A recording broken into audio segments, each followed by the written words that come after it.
यह राजस्थान की सबसे प्रसिद्ध और अमर प्रेम गाथा ढोला मारू की कहानी है। यह कहानी केवल दो व्यक्तियों के प्यार की नहीं, बल्कि रेगिस्तान की तपती रेत, वियोग की तड़प और अटूट विश्वास की प्रतीक है। एक ऐसी प्रेम कथा जो सदियों बाद भी रेगिस्तान की हर रेत कण में धीरे धीरे सांस लेती है। यह कहानी है ढोला और मारू की।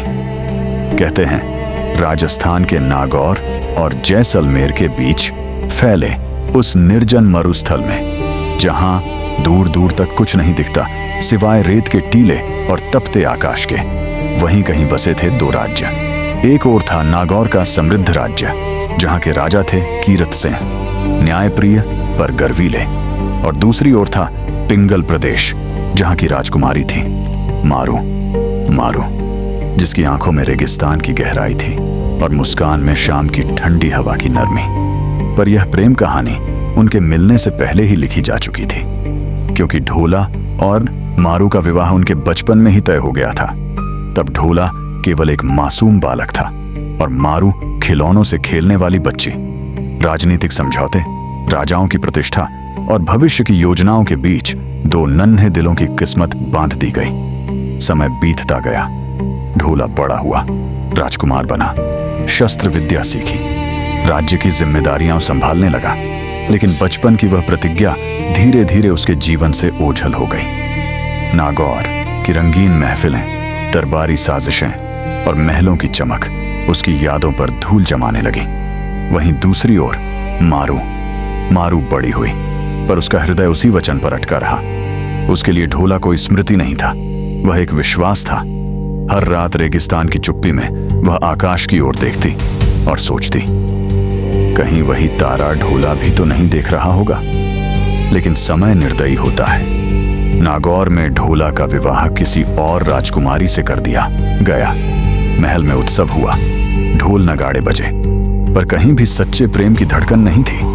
ढोला ने विवाह तो कर लिया, पर उसका मन अजीब सी खाली जगह से भर गया।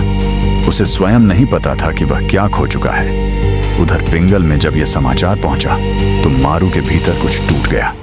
वह रोई नहीं, वह चिल्लाई नहीं, वह बस और अधिक शांत हो गई, क्योंकि जिस प्रेम को शब्दों की जरूरत नहीं होती, उसका दुख भी निःशब्द होता है।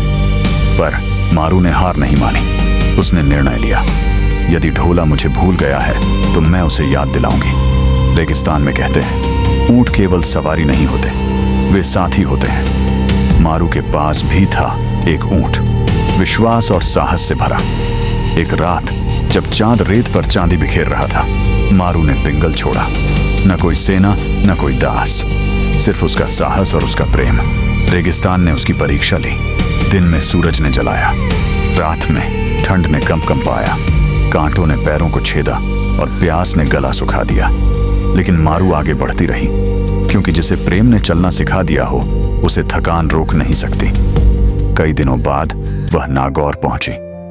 महल की दीवारें उसे रोकना चाहती थीं, पर उसका विश्वास हर दीवार से ऊंचा था। जब ढोला ने मारू को देखा तो समय जैसे थम गया। उसकी आंखों में बचपन की स्मृतियां लौट आईं। वह प्रतिज्ञा, वह वचन, वह अधूरा रिश्ता। ढोला का हृदय दोष और पश्चाताप से भर गया। पर अब सब कुछ सरल नहीं था। वह विवाहित था, राज्य की मर्यादा थी, समाज की बेड़ियां थीं। मारू ने कुछ नहीं मांगा, न अधिकार न ताज। उसने बस कहा, यदि तुम्हारा हृदय अब भी मेरा है तो चलो।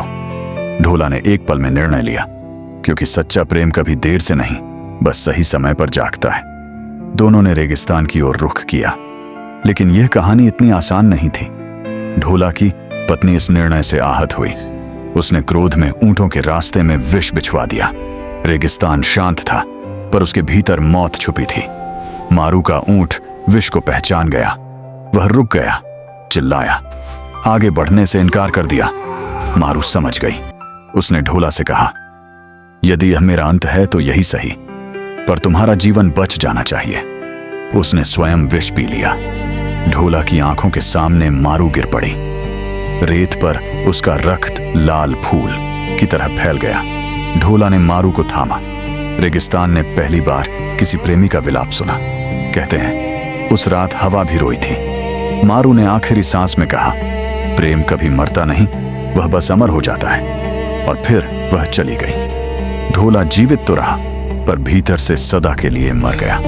उसने राज्य त्याग दिया, महल छोड़ दिया और रेगिस्तान में भटकता रहा। आज भी कहते हैं, जब मरुस्थल में रात को हवा चलती है तो उसमें दो नाम गूंजते हैं, ढोला, मारू। एक प्रेम जो मिल न सका पर कभी टूटा नहीं, एक कथा जो रेत में दबी नहीं बल्कि रेत बन गई। और इसलिए ढोला मारू सिर्फ कहानी नहीं, वह विश्वास है, वह प्रतीक्षा है, वह प्रेम है, अमर।